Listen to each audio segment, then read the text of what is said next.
Ya, volvemos. Em, bueno, entonces, como les estaba comentando, como estábamos hablando, los plásmidos necesitan tener varias cosas puntuales para poder trabajar y para poder servir como plásmido, ¿no es cierto? Para poder tener las acciones o tener las funciones, ¿no es cierto?, con las cuales nosotros los vamos a poder ocupar. De hecho, voy solamente en la diapo número 1. Lo único que le he mostrado ha sido la imagen de... De hecho, aquí voy a compartir la pantalla.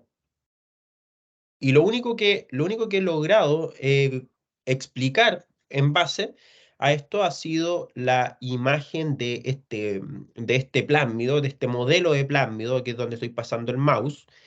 Pero en realidad, nosotros sabemos entonces que un plásmido necesita tener, acá, espera un poquito, ahí sí, necesita tener algunas cosas importantes como son el origen de replicación, el gen de resistencia a los antibióticos, el sitio de clonación múltiple, una región promotora, o sea, varias regiones promotoras, un marcador seleccionable y un cebador. Un cebador nos estamos refiriendo a los primer en los cuales nosotros vamos a poder ocupar para poder ejecutar una PCR, cosa que voy a explicar en unos minutos más adelante, que está en esta PPT y que espero poder también explicarlo, porque algunos de ustedes voy a asumir que tomando biología molecular como ramo y tomando biología celular también como ramo al inicio del año de su carrera,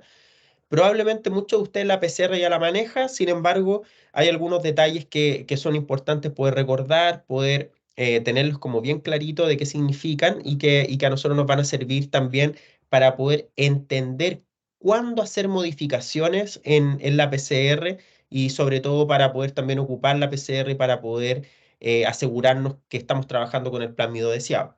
Pero como les decía, acá en un plásmido puntual, general, tenemos que tener al menos estas cosas que son, repito, el origen de replicación, que es la secuencia de ADN donde se van a reclutar las proteínas para poder hacer la replicación, el gen de resistencia a los antibióticos, que también, ¿no es cierto?, necesitamos el marcador de selección, que es el gen de resistencia a los antibióticos, pero para poder seleccionar célula eucarionte directamente, el marcador seleccionable.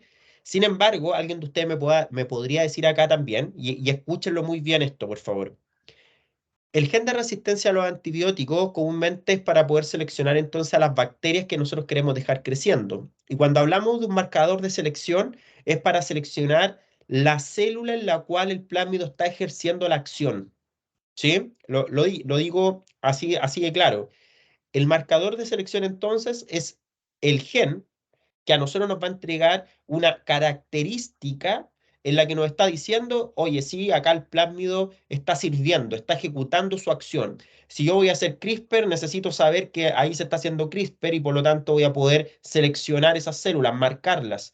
Y uno de los marcadores es ocupar antibióticos como la blasticidina, puromicina, doxiciclina, etcétera.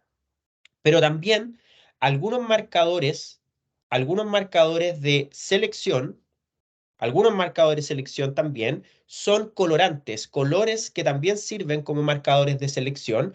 Uno de los marcadores de selección más ocupados en los plásmidos es ocupar un marcador de selección verde, que es ocupando la proteína GFP. Eh, Ese marcador es un gen, entonces, que está en el plásmido, y ese gen que está en el plásmido otorga la característica que si nosotros ponemos luz de un espectro, perdón, excitamos con fotones la muestra, pero la excitamos, ¿no es cierto?, con una cierta longitud de onda, nosotros vamos a ver que en esas células se expresa el color verde. Em, entonces, uno de los más ocupados en la GFP como marcador de selección, ahí no ocupamos entonces un antibiótico como marcador seleccionable, sino que ocupamos un color para poder seleccionar. Demos acá un ejemplo muy claro de esto. Voy a ocupar de hecho, un ejemplo real asociado a compañeros suyos, para que también lo puedan entender de esta manera. Una persona, no, para no mencionar nombre, para que esa persona no se vaya a sentir como presionada en la universidad, pero uno de sus compañeros que trabaja con nosotros, esa persona trabaja con un plásmido, tenía que ocupar un plásmido determinado, y ese plásmido determinado lo tuvo que clonar, o sea, lo tuvo que amplificar en bacterias, tuvo que entonces transformar las bacterias las tuvo que dejar creciendo con el antibiótico de selección.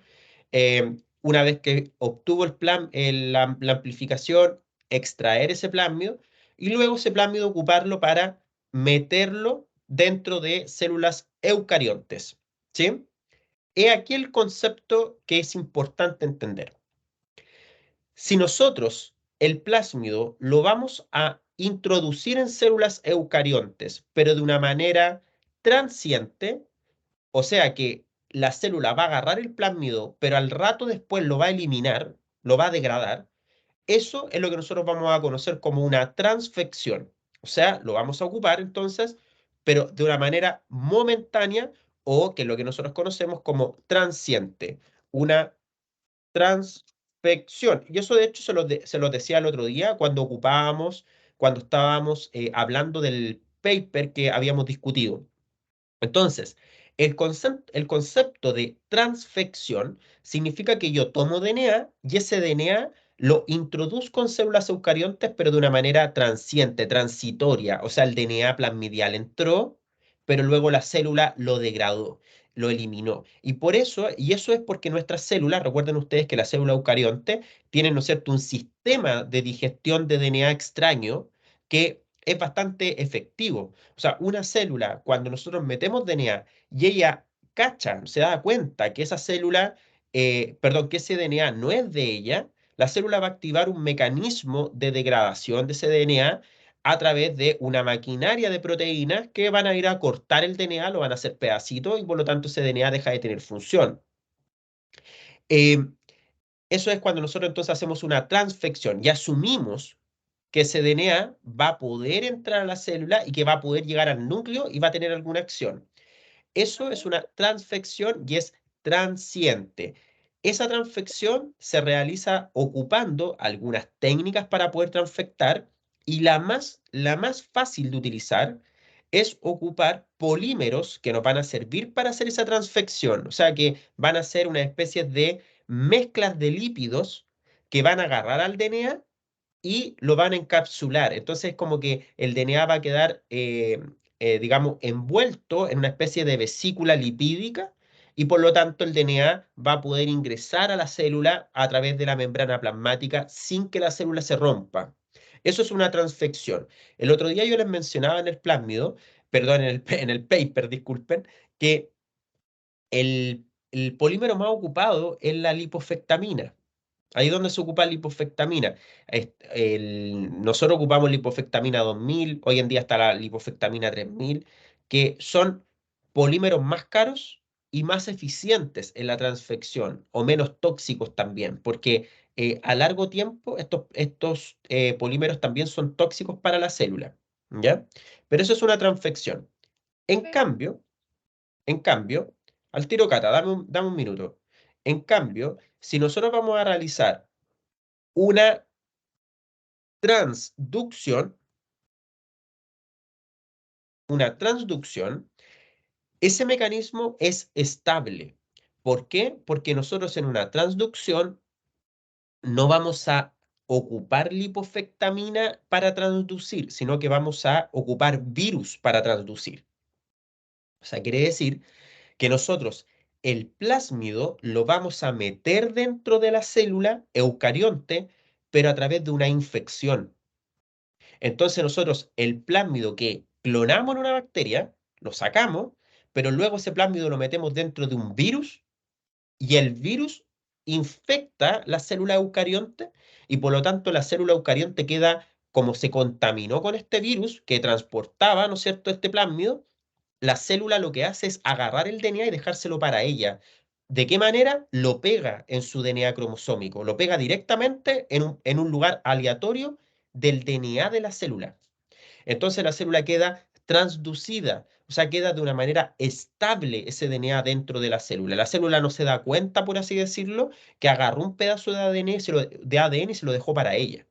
Eso es una transducción y es ocupando entonces virus, ocupando virus. ¿Cuáles son los virus que más ocupan? Adenovirus, que es lo que hablaba, ¿no es cierto?, en el paper analizado, adenovirus o lentivirus o retrovirus. Esos son, ¿no es cierto?, los que más se ocupan para poder generar una transducción. Nosotros en el laboratorio también, esto siempre puede sonar un poquito, ¿no es cierto?, como autorreferente, pero prefiero siempre irlos mencionando como ejemplos para que ustedes sientan que lo que estamos hablando es real, se aplica, que no, ¿no es cierto?, no es de la boca hacia afuera como que nosotros lo pudiéramos leer en un libro, pero es inentendible. No, sino que nosotros lo podemos ocupar. Nosotros cuando queremos transfectar, ocupamos lipofectamina. Por lo menos yo y las personas con las que trabajamos ahí ocupamos lipofectamina. Hay laboratorios en los cuales ocupan lipofectaminas más caras, disculpen, y también hay laboratorios que inclusive hacen la transfección a la antigua ocupando sales, mezcla de sales para que el DNA logre entrar, que son las primeras técnicas de transfección y las siguen ocupando y tienen unas buenas eficiencias de transfección. En eh, Cata Encina, tú tenías ahí una pregunta, disculpa, y Tamara García también me hizo una pregunta. Lo explico al tiro. No, profe, es que la transfección me surge la duda de para qué sirve, porque si es momentáneo, como ¿qué impacto logra causar o en qué caso uno lo ocupa? Es muy buena su pregunta. Es súper buena, es súper atingente tu pregunta, Cata, porque em, voy a explicar los dos lados, el lado de la transducción y de la transfección, para que se entiendan en un contexto científico. ¿Ya? Cuando nosotros queremos transducir un gen, o sea, nosotros queremos que la célula se quede con ese gen, con ese material genético. Te voy a dar un ejemplo de cáncer, de nosotros, por lo menos mi área, y que sí o sí es de esa manera. Eh, ya, imagínate que yo tengo una célula que sea una célula que nosotros la tenemos de un modelo de célula de mama, ¿ya? Hay una célula de glándula mamaria que se llama, la voy a escribir la línea celular para que se den cuenta que es real, se llama MCF10A. Esa línea celular MCF10A es una línea celular de mama, de glándula mamaria, pero que no es tumorigénica. O sea, alguna vez en el tiempo se le extrajo, ¿no es cierto?, a una mujer que tenía cáncer de mama, pero no era tumorigénica. Esa célula puntualmente no era tumorigénica. Y es una línea celular que se quedó inmortalizada, o sea que esa célula se divide y nosotros la tenemos en cultivo en los laboratorios del mundo que trabajamos a lo mejor con cáncer de mama. Esta línea celular es ocupada, pero repito, no es tumorigénica y por lo tanto nosotros lo ocupamos como un control, como una célula de glándula mamaria, pero que no es de tumor, no induce tumores. Sin embargo, nosotros podemos tomar esta línea celular y convertirla en tumorigénica, ¿sí? ¿Qué es lo que hacemos ahí? La transducimos con genes que en cáncer de mama están expresados. Entonces, uno de esos genes que nosotros ocupamos es HER2, el gen HER2. Ese gen, el HER2, que es un receptor de crecimiento, es una proteína que está en la membrana plasmática de las células de cáncer y que por lo tanto en el cáncer está descontrolado y manda señales internas como diciéndole a la célula, sabéis que hay mucha comida, por lo tanto divídete. Entonces nosotros lo que hacemos es tomar esas líneas celulares MCFDA, la transducimos con un virus en el cual va un plásmido que lleva el gen HER2. Y por lo tanto, la célula toma estos virus, se infecta con los virus, toma estos plásmidos que van con HER2 y dejan a HER2 para ella. Y por lo tanto, esa célula, como agarraron el gen y lo dejaron para ella, nosotros la seleccionamos con un marcador de selección que lleva el plásmido y esas células entonces expresan HER2 y se convierten en células tumorigénicas. Se empiezan a dividir y empiezan a formar unas especies de tumores cuando las dejamos creciendo en suspensión. Es un experimento bastante bonito. Y eso es una transducción, o sea, la línea celular la dejó para ella y se convirtió en una célula tumorigénica. Se transformó, ¿no es cierto? Pero la transdujimos, ocupando virus. Si yo hago el mismo experimento, pero no ocupando transducción, sino que ocupando una transfección, o sea, que solamente sea momentáneo ese efecto, es para lograr observar efectos momentáneos y rápidos en la célula, pero que yo la célula no la voy a volver a ocupar. O sea, solamente yo quiero ver el efecto rápido, inmediato del proceso que está ocurriendo cuando yo aumenté la expresión de ese gen, o sea, aumenté la expresión de esa proteína. Si yo, imagínate lo siguiente, yo dijera, ¿sabes qué? Cuando yo en una célula tumorigénica, por ejemplo, perdón, en la línea celular MSF10A, que no es tumorigénica, cuando yo expreso el gen HER2, esta línea celular, en cosa de 4 horas, aumenta su proliferación. O sea, eso yo lo tengo que ver rápido, en esos 4 horas en el que yo solamente metí ese gen y quiero ver el efecto rápido, muy puntual. Son efectos puntuales. La transfección entonces es para ver un cambio momentáneo y que después la célula, cuando elimine ese DNA, vuelva a su estado basal y por lo tanto yo pueda tener ese cambio en el tiempo. No sé si se entiende. No sé si se logra entender el efecto como el objetivo. Sí, profe, sí lo logro entender. Profe, y otra duda que me queda, porque lo demás me quedó muy claro, es que en la transducción, cuando ya la célula lo hace suyo, por así decirlo, ¿qué pasa con el virus? ¿El virus ya comienza a ser atacado, desaparece o comienza también a ser parte de la célula? Ya, acá también hay que entender un concepto, conceptos de la biología, de estos hitos, de estos pasos. Respondiéndole a Tamara también, entonces, en la transfección, que es lo que usted, ¿no es cierto?, me preguntaba, la transfección entonces es meter DNA dentro de la célula eucarionte para que la célula tome el DNA, que está en un plásmido, ¿no es cierto?, en un DNA circular, pero cuando toma el plásmido, la célula entonces agarra el DNA, lo mete hasta dentro de su núcleo y lo comienza a transcribir. Transcribe el gen que nosotros queremos. ¿Por qué? Porque como dijimos, en esos plásmidos están los promotores para que la célula reconozca el promotor y lea el gen. Pero nosotros vamos a ver el efecto entonces inmediato, así como nosotros hacemos una transfección y a las 4 horas ya podemos ver el efecto, a las 8 horas podemos ver el efecto. Imagínate lo siguiente, solo también otro ejemplo. Em, Cuando nosotros analizamos mutaciones sitio dirigidas, ¿sí? Nosotros tenemos la tecnología en la cual podemos lograr eso. Nosotros podemos mutar DNA en los plásmidos. Entonces yo puedo pescar un gen de un canal de potasio, y yo le puedo realizar mutaciones a esos canales, a la información genética para esos canales. Yo puedo mutarlo. Entonces, cuando yo realizo la mutación en ese canal, en la información genética de ese canal, ¿sí? Canal de potasio, hago la mutación y después transfecto. ¿Para qué? Para que la célula lo que haga es generar el canal de potasio mutado y lo va a ir a agregar a la membrana plasmática. Como la célula tiene un canal de potasio mutado en la membrana, yo voy a poder ver su efecto. El efecto rápido de esa mutación, ¿no es cierto?, en la membrana plasmática. Por ejemplo, la corriente de la membrana plasmática. Recuerden ustedes que la membrana plasmática, ¿no es cierto?, tiene canales de sodio y potasio, la famosa bomba de sodio y potasio. Bueno, nosotros eso lo podemos medir a través de electrofisiología. Y de hecho, ¿no es cierto?, hay un profesor ahí, Leandro Zúñiga, que trabaja con electrofisiología de canales de potasio, con los canales de potasio TAS3.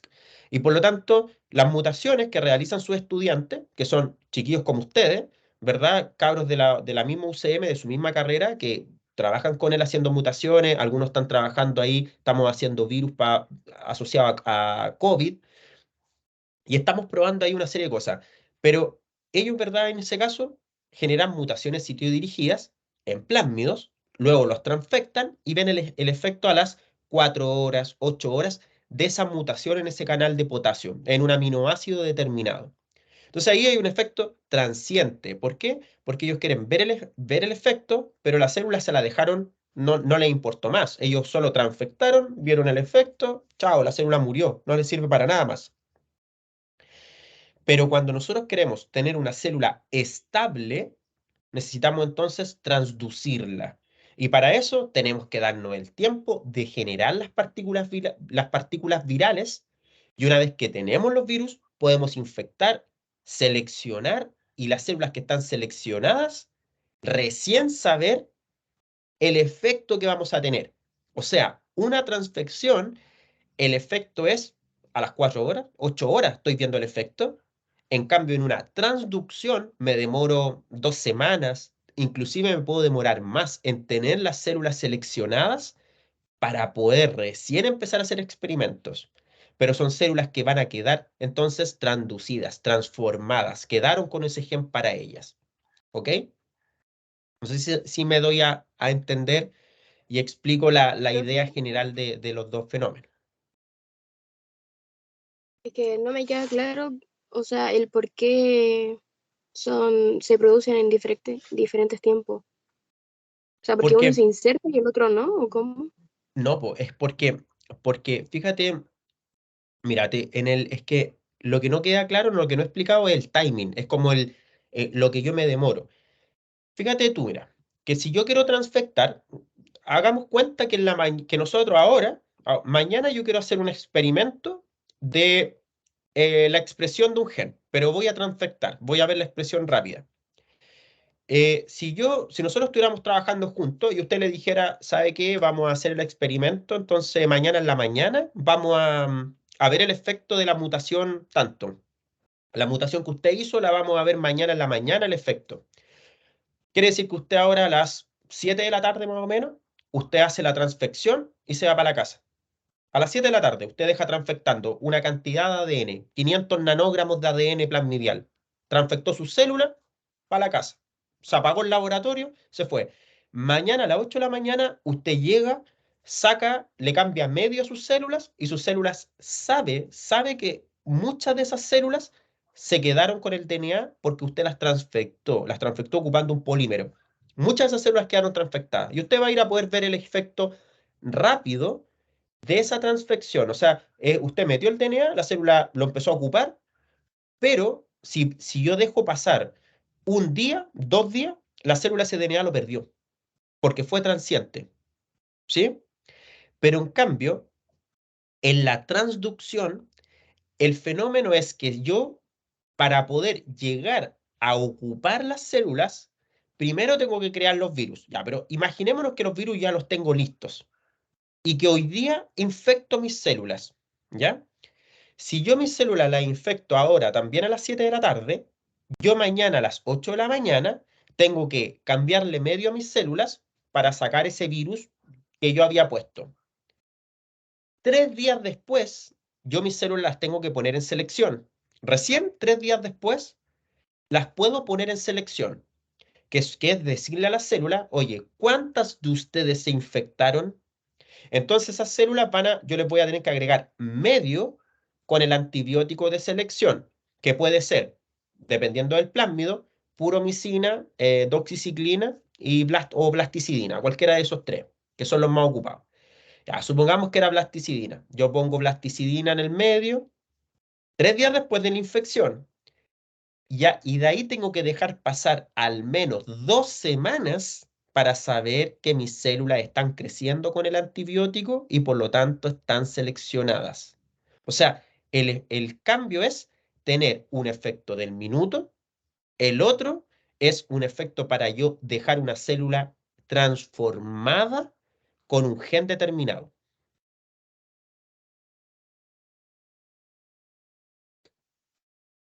Em, Otro ejemplo que les puedo dar, otro ejemplo, muy rápido. Si yo quiero ver el efecto de las mitocondrias, supongamos si yo dijera, hoy ¿sabéis qué tal gen hace que las mitocondrias cambien de forma? Yo transfecto el gen y veo si las mitocondrias cambiaron de forma o no. De una. O sea, yo le puedo tomar la foto a la célula, yo le puedo tomar una célula no transfectada, una foto. y después transfecto una célula, las mismas células las transfecto y a las 4 horas le tomo la foto y las mitocondrias cambiaron de forma. O sea, el ejemplo es ese gen el que provoca ese cambio de forma en las mitocondrias. Fue rápido. No me interesa qué es lo que está pasando adelante, me interesaba el efecto rápido, transfecté nomás. No necesito transducir.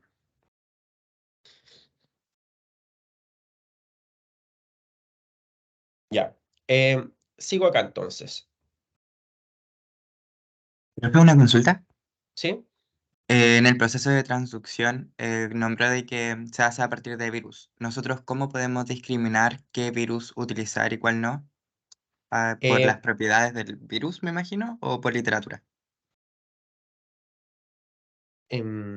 Como les mencionaba, nosotros ocupamos 3 tipos de virus, como está en el chat, ¿no es cierto? Adenovirus, lentivirus o retrovirus.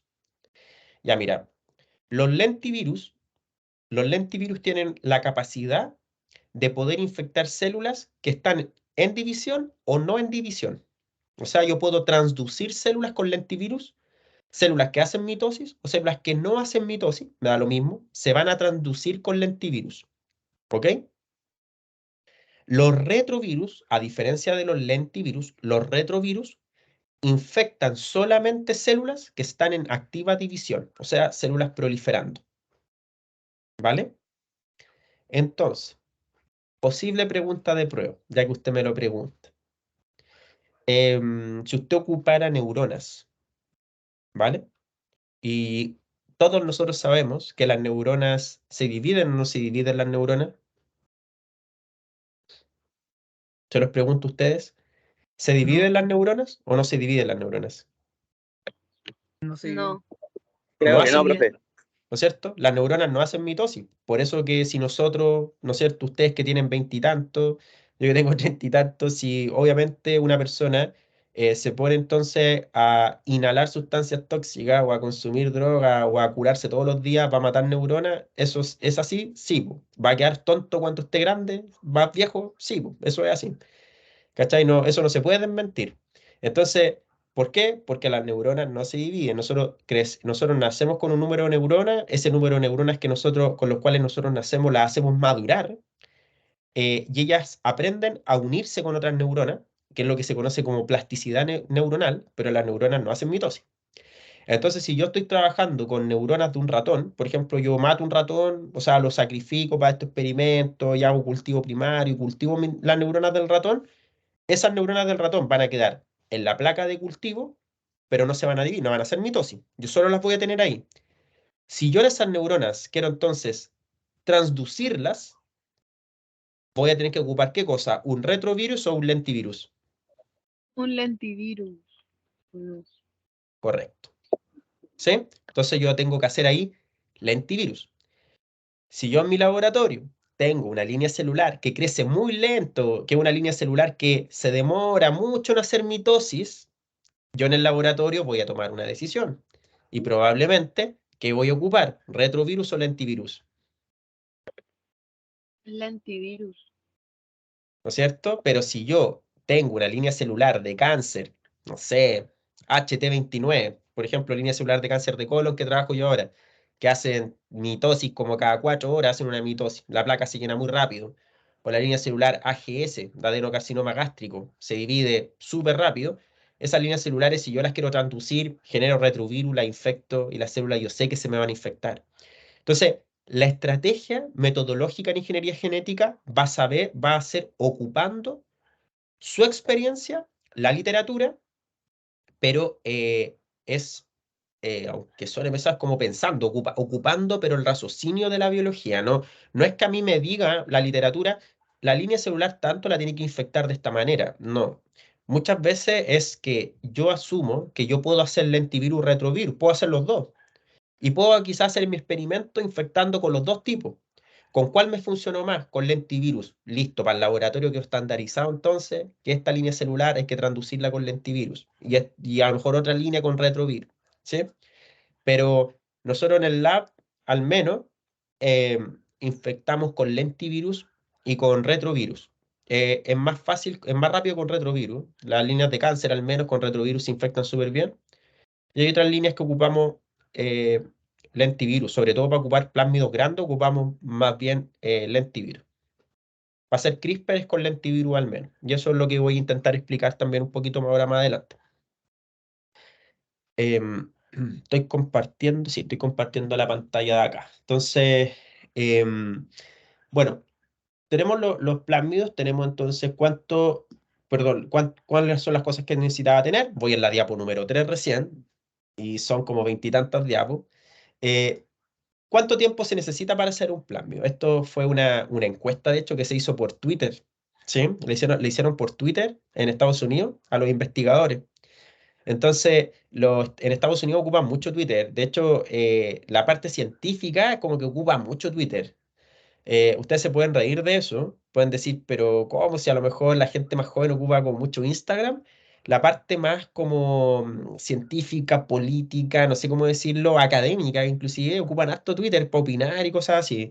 Y bueno, y en Estados Unidos se hacen muchas preguntas, hacen muchas encuestas, los laboratorios grandes, por ejemplo, em, em, Pfizer, el Jackson Lab de los ratones, Cell Signal y Thermo Fisher, hacen como encuestas a los investigadores y muchos científicos van respondiendo. Les preguntaron cuánto tiempo se demoraron en modificar un plásmido.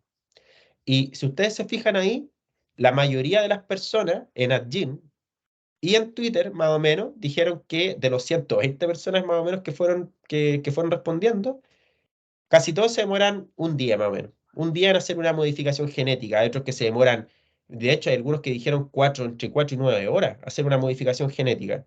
La verdad, eso va a depender de las capacidades de tu laboratorio, pero nosotros, si nosotros lo miramos como acá, Talca, un laboratorio con las cosas necesarias, nos podemos demorar 24 horas más o menos en hacer una modificación genética. Entre que hagáis la PCR y insertir la mutación o hagáis la digestión, te puedes demorar un día y medio y ya tienes como tu plásmido listo. Si estás aprendiendo, te va a demorar mucho más, mucho, mucho más. Y ahí podéis estar semanas pegado en intentando cortar el plásmido y poder hacer las modificaciones, ¿ya? Ahora, cuánto es lo que cuesta hacer esto que estamos conversando?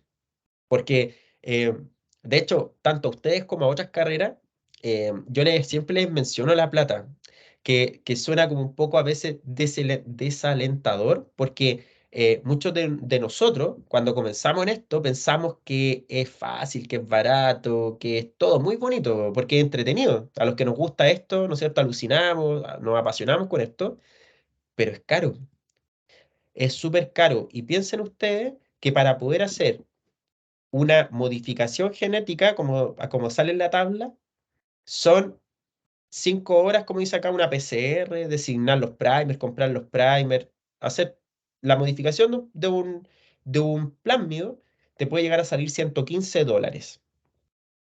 Y eso es que estamos asumiendo que el plásmido lo tienes. Porque si el plásmido no lo tienes por primera vez, lo tienes que comprar.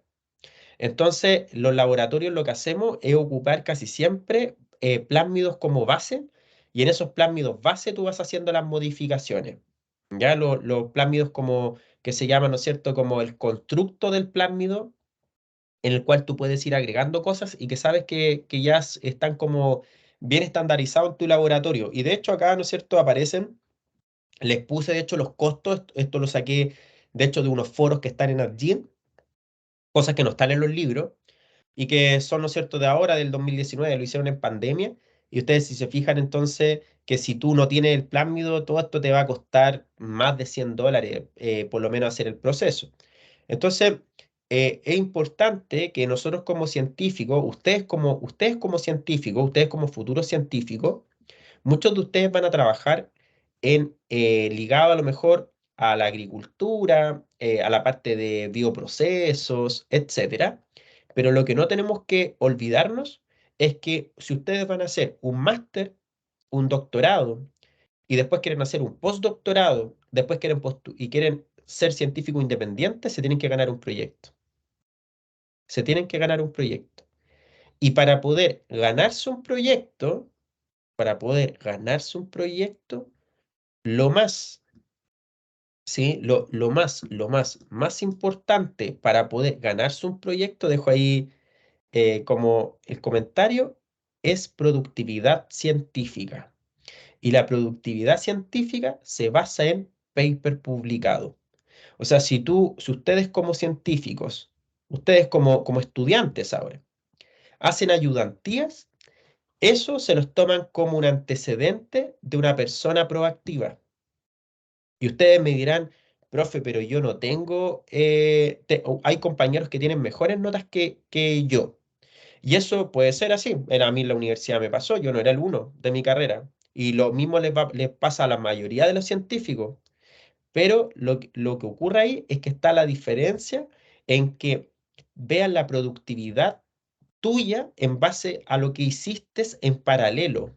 Si una persona de ustedes hizo ayudantía, eso ya lo toman para beca.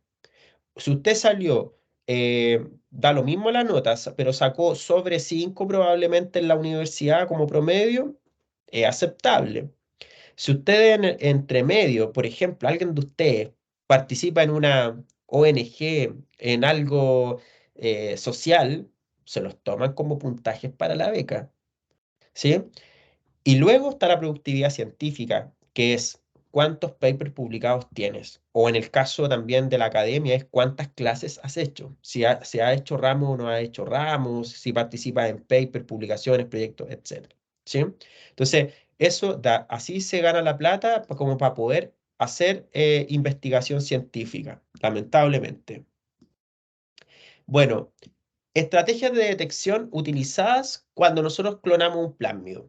Acá les voy a explicar lo más rápido posible cómo nosotros podemos identificar entonces que el plásmido realmente entró a la célula y que está haciendo el efecto, ¿no es cierto?, en la célula. Bueno, lo primero es una detección visual. Como están viendo acá, esto es una placa de agar. Escuchen muy bien esto, esta es una placa de agar, pero en esta placa de agar, de LB agar, en esta placa, le agregaron, en esta placa, agregaron un sustrato. Agregaron entonces el sustrato XGAL, que está, disculpen, ahí, XGAL. Ese sustrato XGAL, ¿ok? Ese sustrato XGAL que está en la placa, solamente logra ser descompuesto cuando la bacteria tiene la capacidad de romper ese sustrato a través de la enzima beta-galactosidasa. ¿Ok? Entonces, nosotros lo que hacemos, o hay algunos plásmidos, que lo que tienen esos plásmidos es traer este gen, el gen LAC-Z.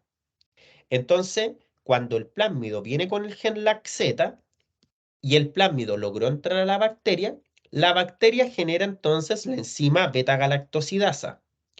Y cuando la enzima beta-galactosidasa está activa en la bacteria, logra entonces descomponer este sustrato que está en el medio, ¿sí? Acá, que se llama XGAL, y por lo tanto las bacterias cuando lo descomponen quedan de color azul. Entonces nosotros acá, en esta misma placa, nosotros podemos ver que hay colonias de bacterias que están azules y colonias de bacterias que están blancas. Las colonias de bacterias que están azules son aquellas las cuales tienen el plásmido entonces, porque están descomponiendo el XGAL. Y las bacterias que están blancas son aquellas que entonces no tienen el plásmido en su interior y por lo tanto no pueden descomponer el XGAL. ¿Sí? Esta entonces es una selección, pero en la cual la selección que trae ese plásmido no es a través de un antibiótico, sino que es a través de la capacidad para poder descomponer un sustrato. ¿Ok? Eso es una de las que se llama pantalla azul-blanca o ensayo de beta-galactosidasa, de XGAL. ¿Ya? Este entonces es uno de los ejemplos.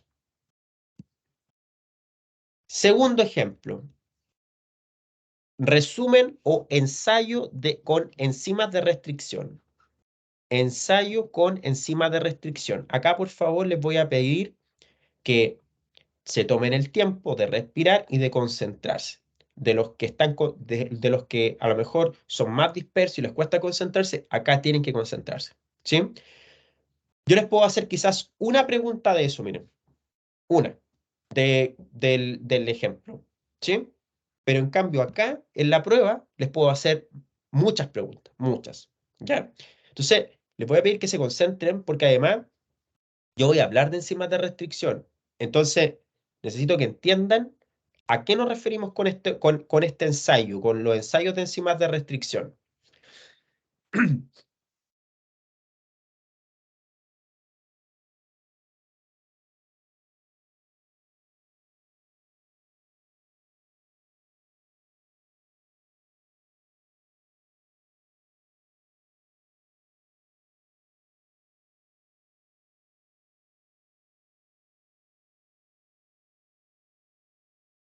Volví al plásmido, ¿sí? Volví al plásmido que estábamos nosotros observando hace rato, que es exactamente el mismo que estábamos hablando en la primera parte de la clase. Y resulta que cuando yo terminé la primera parte de la clase, una de sus compañeras, que creo que fue Tamara, o no me acuerdo, puedo estar equivocado, me preguntó qué significaban estas letras negras, ¿sí? ¿Qué significaban esas letras negras que están ahí en el plan? Y resulta que acá llegamos entonces a la parte donde explicamos estas letras negras. Porque cada una de estos nombres que aparecen acá, BSA1, ACC651, KPN1, NDE1, SNAB1, etcétera, esos nombres, esas siglas, son los nombres de las enzimas de restricción que cortan el plásmido en ese lugar. ¿Ok? Entonces, nosotros podemos tomar este plásmido y abrirlo, cortar el DNA de este plásmido, y para nosotros cortar este plásmido y abrirlo, podemos ocupar entonces las enzimas que nos están diciendo acá y lo vamos a poder entonces cortar y abrir en ese lugar determinado. ¿Ok? Lo explico con un poquito más de detalle. Este plásmido pesa, y aquí por favor atentos, muy atentos. Este plásmido pesa 9.886. Anoten eso en su cuaderno, los que están tomando apuntes, los que son más modernos la tomarán, ¿no es cierto?, en su tablet, algunos cuadernos, hojitas, ¿no es cierto? Pero anoten ese valor, 9.886 pares de base. Eso es lo que pesa ese plásmido.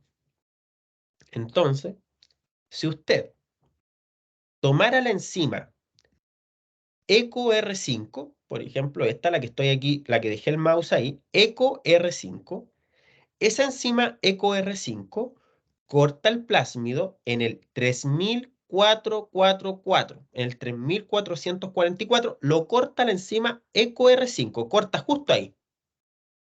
Si usted tomara la enzima BAM-H1, la que está acá, donde ahora dejé el mouse en el otro lado, la BAM-H1 corta el plásmido en la 6232, 6232. Entonces, si nosotros tomáramos estas dos enzimas de restricción, nosotros podríamos cortar el plásmido en el 3444, un corte, una tijera, y en el 6232, otra tijera. Por lo tanto, tendríamos ahora dos segmentos. Tendríamos un segmento que va del 3444 al 6232. Eso serían 4004, 5004, 6004. Sería un trozo de casi 3000 pares de base, ¿no es cierto? De 2800 y tantos pares de base. ¿Sí? Ese sería el segmento que yo le estaría sacando a este plan. 2800 y tantos. Y me quedaría el otro segmento grande, que sería, ¿no es cierto?, los 9886 menos el pedazo que le estoy sacando. ¿Sí? Ese sería, yo les estoy dando acá un ejemplo bastante burdo, estoy solamente mencionando enzimas que hay acá y que necesito que ustedes la miren, ¿ya? ¿Me siguen? Los que tengan preguntas, háganlas acá porque este es el minuto de ir entendiendo cómo vamos a trabajar con un plasmio.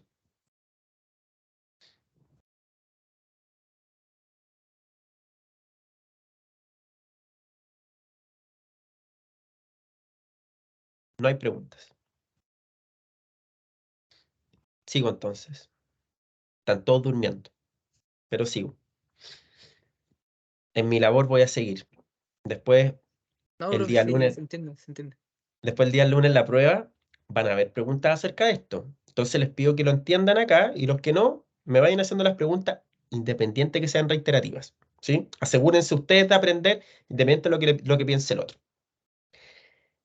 Quiero que se fijen en el gen acá. Miren lo que está acá en este plásmido, en rojo, y miren dónde está el Cas9, ¿ya? El Cas9, ¿sí?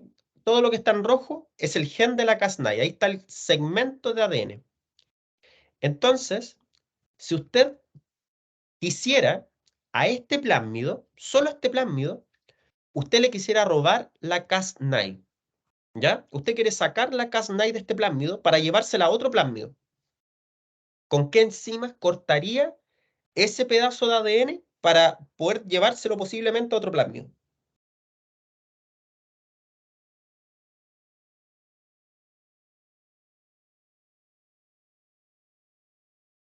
Con la enzima que sea específica para cortar Cas9, ¿o no? No. La respuesta está en la imagen. ¿Con la AGEL y la FSL o no? Buena respuesta. ¿Quién me respondió eso? Disculpe, no Enrique. caché. Esa es la respuesta, Enrique. Tú estás dando la respuesta. Tú ocupaste ¿cuál? Me dijiste la AG1, esa, Sí, la H1, y la otra que mencionaste fue la que está acá, la FC1, ¿no es cierto? sí. Entonces, ¿Son unos? su No L, compañero, ¿cierto? ¿no es cierto? Su compañero, solamente siendo observador, y que es lo que ustedes deberían haber hecho, si ustedes se fijan, ahí está la Cas9, entonces la enzima de restricción me están diciendo, mira, la enzima parte, la información genética parte acá, y está preditada, está marcada por este sitio de corte de enzima, por la AAR1 o por la AGE1. Por lo tanto, si yo ocupo la enzima, en este caso la H1, ¿sí? Y ocupo la FS1, yo me aseguro de sacar toda la información genética de la Cas9. Ahí está la información, está marcada, están los extremos marcados por esas dos enzimas de restricción.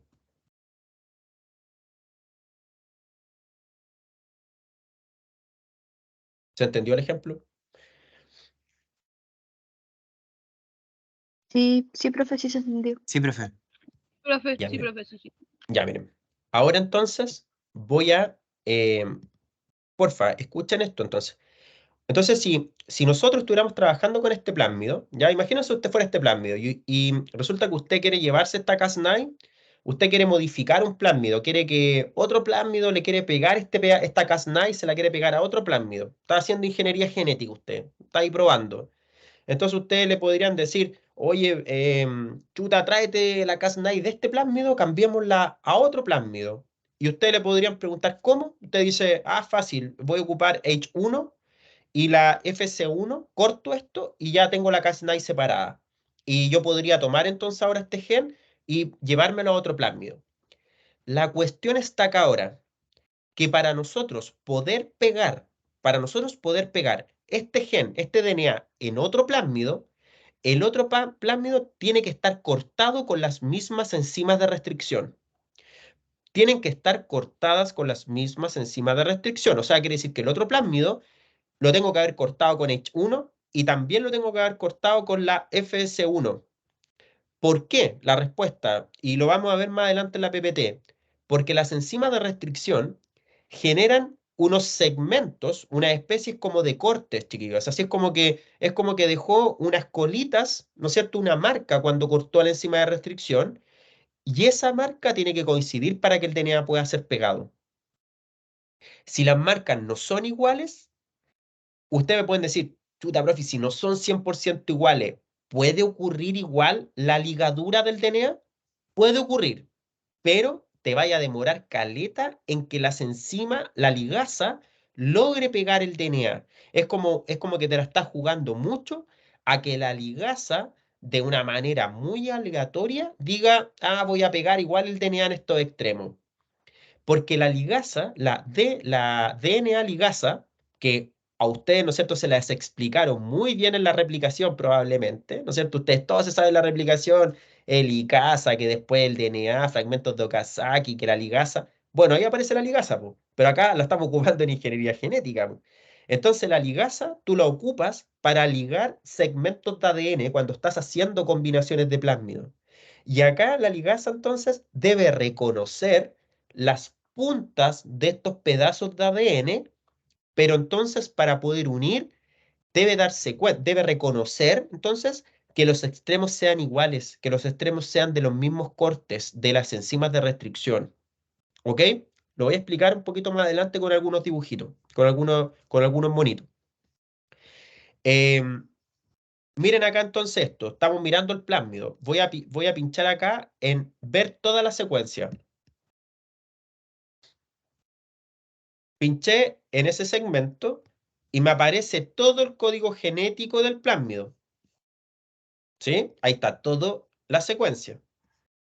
Voy a analizar la secuencia. ¿Sí? Acá entré al plásmido propiamente tal, completo. De hecho, acá esto ya es interactivo. Me dice, por ejemplo, el sitio de corte. Miren acá lo interesante de esto. Voy a pinchar sobre la H1 que mencionó el compañero. La H1 tiene un puro sitio de corte y corta en la secuencia ACCGGT y para el otro lado es lo mismo, o sea, una secuencia palindrómica. La H1 reconoce ese sitio y pega el corte. Voy acá abajo a la FS1. La FSE1, que también solamente tiene un sitio de corte, reconoce esa secuencia de corte que aparece ahí, que también es palindrómica, ¿no es cierto? Para un lado dice una cosa y para el otro lado dice lo mismo. Y corta entonces en ese segmento donde está la flechita. Entonces ustedes se pueden dar cuenta, yo pincho la EcoR1, PAS1 y así sucesivamente, y la mayoría de las enzimas que aparecen acá son enzimas que cortan una pura vez. ¿Sí? Todas las que están aquí marcadas cortan una pura vez. ¿Verdad? Todas las que estoy seleccionando me dicen que cortan una pura vez. De hecho, más, voy a pinchar entonces acá arriba donde dice enzimas. Por favor, sigan acá la imagen, vayan observando, voy a pinchar donde dice enzimas. Y resulta que acá me van a aparecer todas las enzimas que cortan en el plásmido. Todas las enzimas. Acá está descrito el mapa de corte de todas las enzimas. De hecho, son muchas las enzimas que aparecen que cortan en este plásmido. Caleta. Entonces yo puedo poner, a ver, voy a poner cuáles enzimas cortan 2 veces el plásmido. Las pincháis, dual cort. Y me aparecen las enzimas que cortan 2 veces el plásmido con los números donde ellas cortan. ¿Sí? Entonces, ustedes se darán cuenta que yo en la prueba les puedo poner entonces un plásmido y les puedo decir, el plásmido X pesa 9000 pares de base. Y vamos a realizar el corte con 2 enzimas de restricción. Una enzima de restricción corta 2 veces en los sitios 3000 y 6000. Y la otra enzima de restricción corta solamente una vez en el sitio 5000. ¿Sí?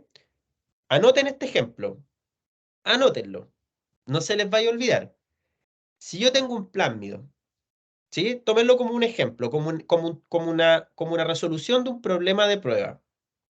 Si yo tengo un plásmido que pesa 9000 y ocupo 2 enzimas para cortarlo, una que corta 2 veces, que corta en el 3000 y en el 6000, ¿ok? Y otra enzima que corta una pura vez, pero que corta en el sitio 5000. Menciónenme cuáles son los pedazos de ADN que quedan después de hacer esa digestión.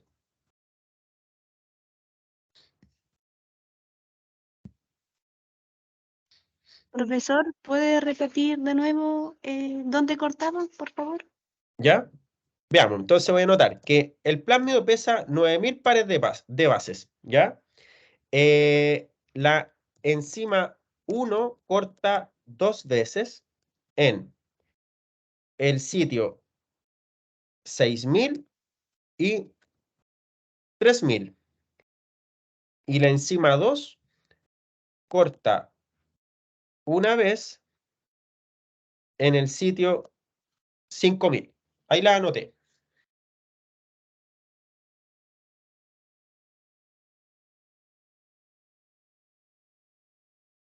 ¿Quedarían 3 trozos o no, profe?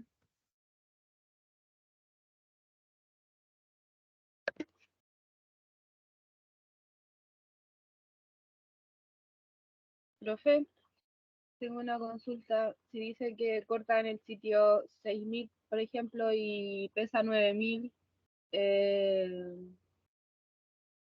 sabemos cuánto queda restándolo, ¿verdad? Entonces quedarían 3000 pares de base.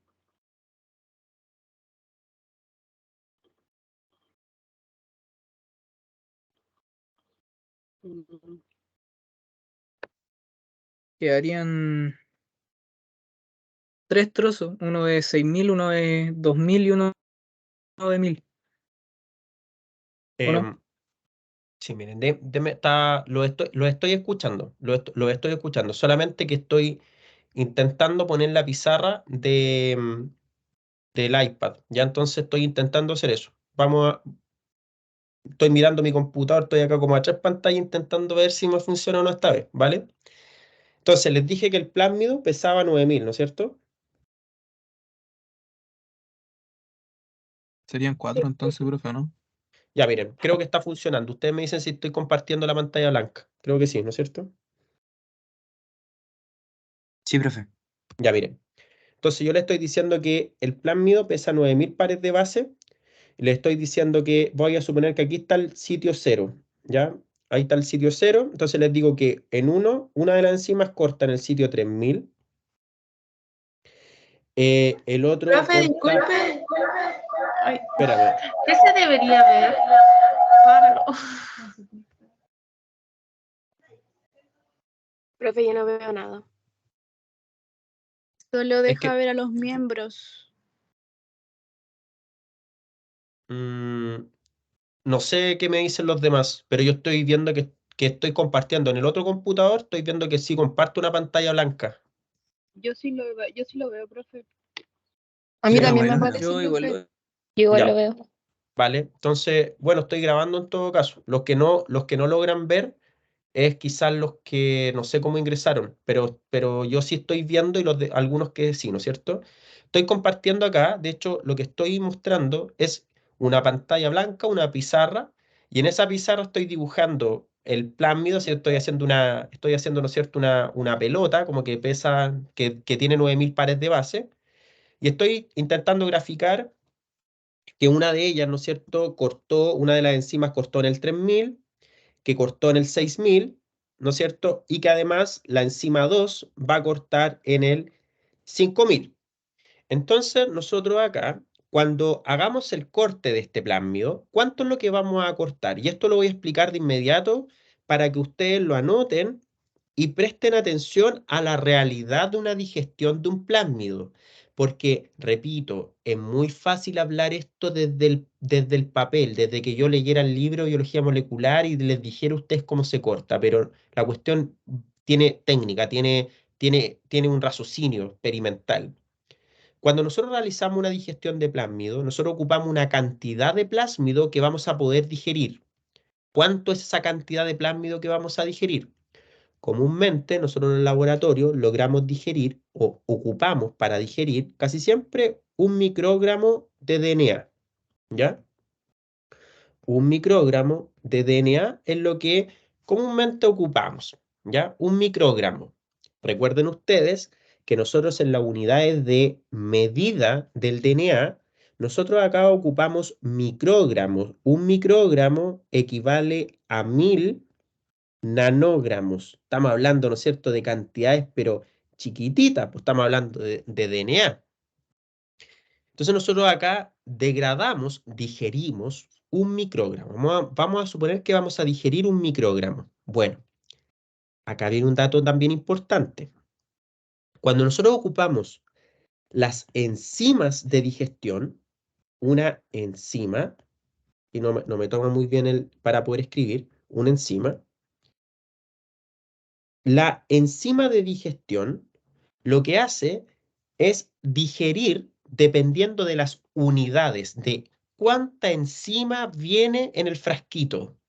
Entonces, de acuerdo a la literatura y a lo que, como está descrito esto, una unidad de enzima, ¿ok? Una unidad de enzima, voy a mover un poquito,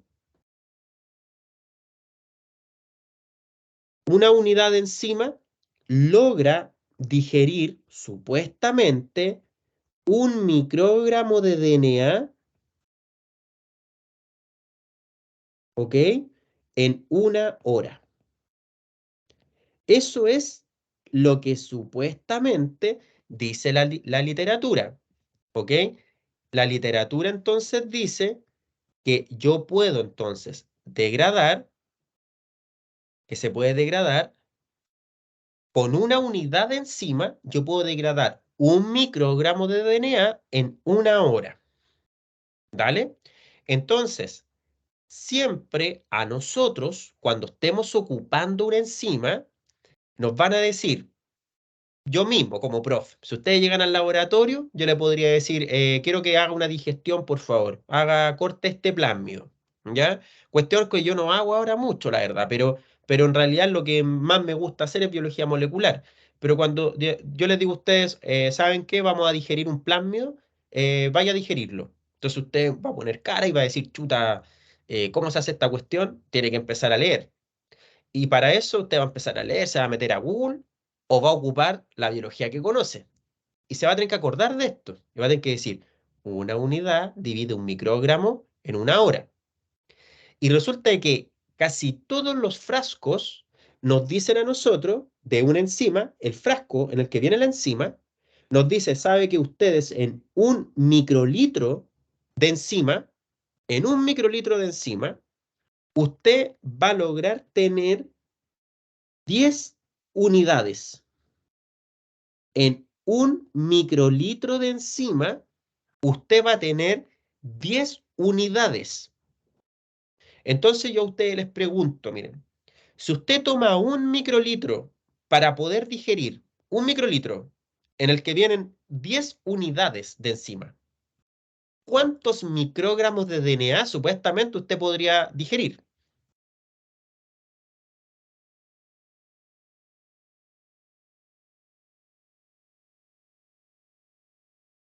¿Aló? ¿Cómo era la pregunta, profe? Oh, eso. Profe, yo tengo 10. Si usted tiene, repito, si usted está diciendo que en una unidad puede degradar un microgramo de DNA en una hora. Si usted en un microlitro tiene 10 unidades, con ese microlitro de enzima, con ese microlitro que usted sacó con la pipeta, que es nada, ¿no es cierto? Ustedes recordarán cuánto es un microlitro con la pipeta, que vienen 10 unidades. ¿Cuánto DNA entonces usted podría digerir con ese microlitro?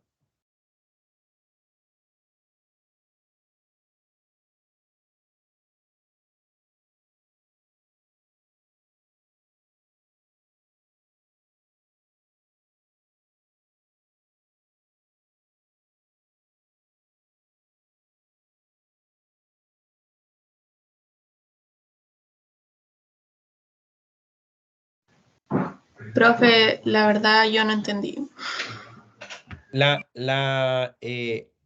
Antonia respondió bien.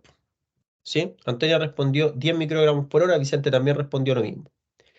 Nosotros entonces, acá, respondieron en el chat, nosotros, ¿no es cierto? Si nosotros estamos diciendo que una unidad de enzima, una unidad degrada o puede digerir un microgramo de ADN, y yo digo que en un microlitro hay 10 unidades, significa que podríamos degradar 10 microgramos en una hora, supuestamente. Entonces nosotros lo que hacemos es ocupar casi siempre, nosotros en los laboratorios lo que hacemos es, dependiendo de cuántas unidades por microlitro vengan, ¿sí? Dependiendo de cuántas unidades por microlitros vengan, es cuánto tiempo vamos a dejar digiriendo. ¿Cuánto tiempo vamos a dejar digiriendo? ¿Por qué? Porque si yo dejo mucho tiempo la digestión, el DNA se va a poder degradar. ¿Por qué? Porque la enzima va a empezar a romper cualquier cosa que se tope. O sea, va a cortar más allá de su sitio de reconocimiento. ¿Vale?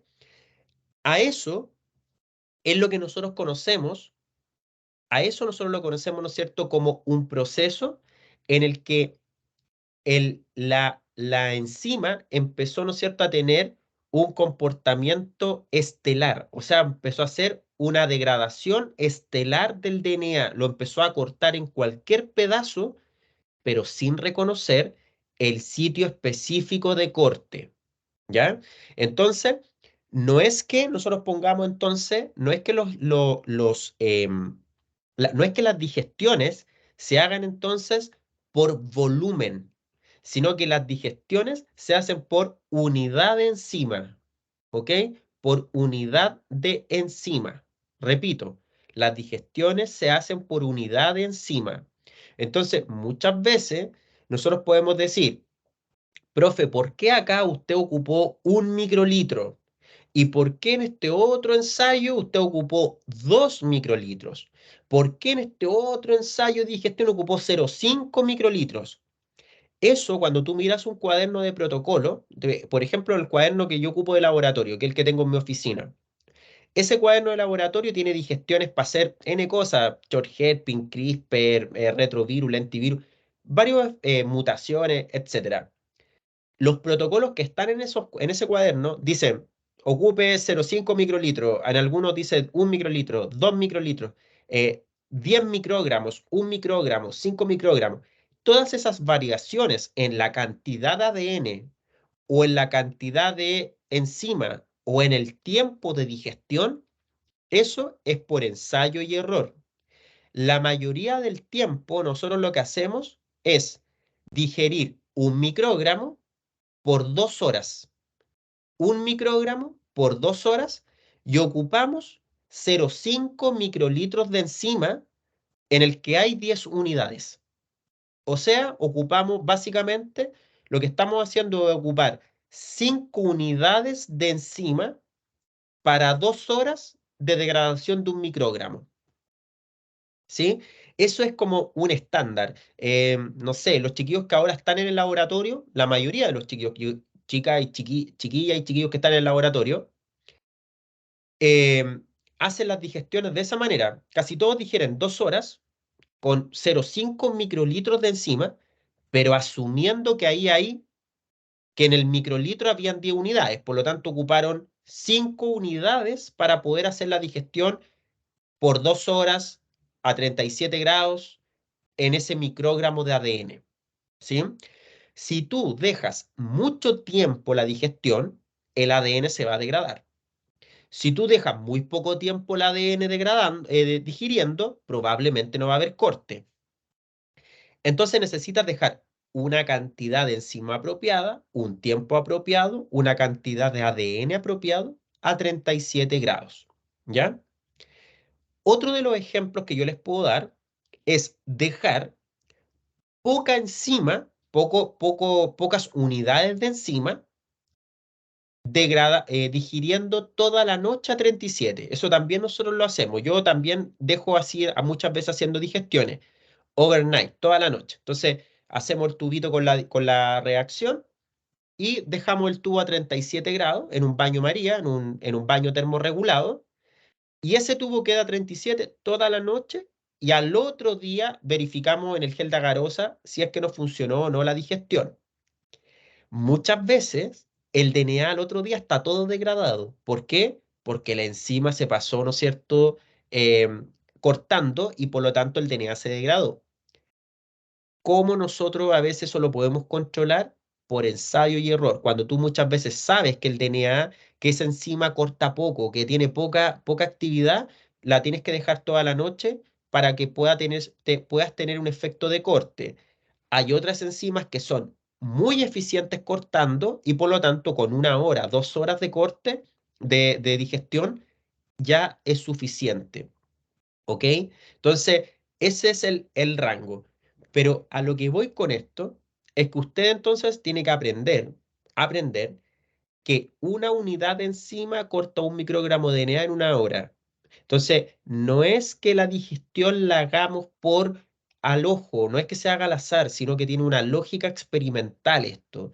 Y es por eso que usted en un laboratorio, en los cuadernos de digestión, muchas veces los estudiantes anotan la cuestión de memoria. Lo anotaron 1 microlitro, le ponen a todo 1 microlitro. Eso es como un estándar, pero en realidad es unidad de enzima por microgramos de ADN. ¿Vale? Me voy al ejemplo del plásmido nuevamente. Vamos acá al ejemplo del plásmido que pesa 9000.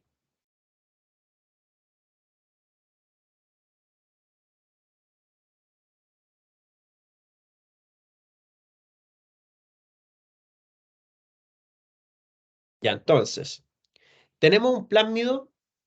Se escucha, ¿verdad? ¿Me están escuchando? No sé si los que están todavía tomando atención, no sé si se escucha o estoy hablando como Sí, profe. pegado. Sí, profe. Ah, ya. Ok, gracias. Entonces, vuelvo al ejemplo del plásmido, en el que tengo entonces un plásmido que pesa 9000 pares de bases. ¿Ok? 9000 pares de bases. De esos 9000 pares de bases, yo estoy diciendo que la enzima 1 realiza 2 cortes. Uno en el sitio 3000 y otro en el sitio 6000. Y la enzima 2 hace un puro corte, pero en el sitio 5000. ¿Ok? Eso es lo que estamos diciendo. Entonces a nosotros nos van a preguntar por una cuestión, pero chicos, así, pero es el ejemplo más claro que les puedo dar de lo que nosotros hacemos para poder verificar esto. Entonces significa, como ustedes muy bien lo estaban respondiendo, algunos dieron la respuesta indicada, pero escuchen el ejemplo real, así como no a la literatura, sino que a lo real.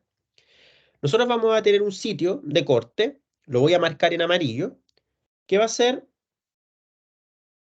ese sitio, ¿no es cierto? Va a ser uno de ellos, que va entonces a tener que ser de 2000, entre el 3000 y el 5000. Hay 2000 pares de base. Hay otro sitio que nos va a quedar, que es entre el 5000 y el 6000, en el cual vamos a tener entonces ahí 1000. No sé si me van siguiendo. Va a haber otro sitio de corte que va a ser entre el 6000 y el 3000. ¿No es cierto? Esto pesaba 9000. Por lo tanto, vamos a tener un sitio de corte que va a tener que pesar sí o sí 6000. Va también que haber otro sitio de corte que va a ser entre el 3000 y el 6000, que es de 3000. Ustedes me dirán, pero profe, ¿por qué va a estar entre el 3000 y el 6000 si al medio hay uno que es de 5000? ¿Por qué va a ocurrir eso?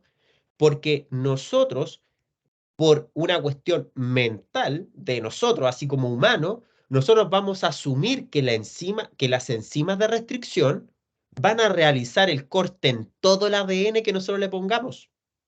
Pero resulta que cuando nosotros corramos el gel de agarosa y lo verifiquemos, voy a mirar acá, voy a hacer el gel de agarosa acá abajo, este cuadro amarillo, nosotros nos vamos a dar cuenta que nos vamos a encontrar con, voy a marcarlo en negro, el plásmido completo que pesa 9000.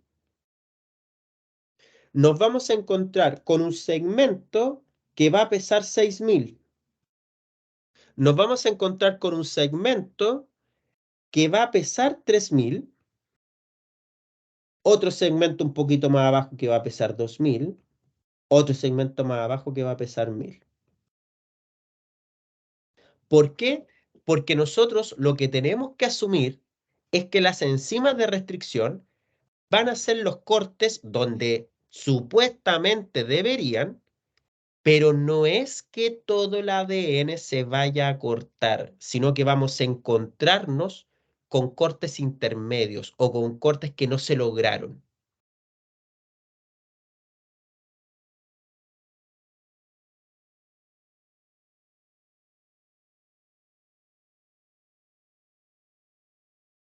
Preguntas.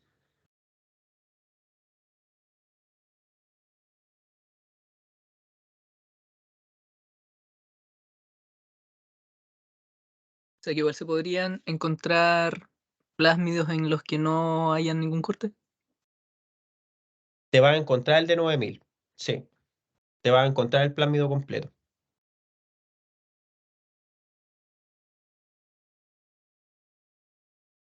Profe, entonces no importa si hay un corte intermedio, por ejemplo, como en este caso que la enzima cortó en 3000 y 6000 y la otra cortó en 5000. El segmento igual se considera el del 3000 a 6000. Claro. Sí, también. Entonces, chicos, chicas, esto que les estoy explicando es realmente aprender a trabajar con un plásmido. ¿No es cierto? La literatura hecho en la práctica.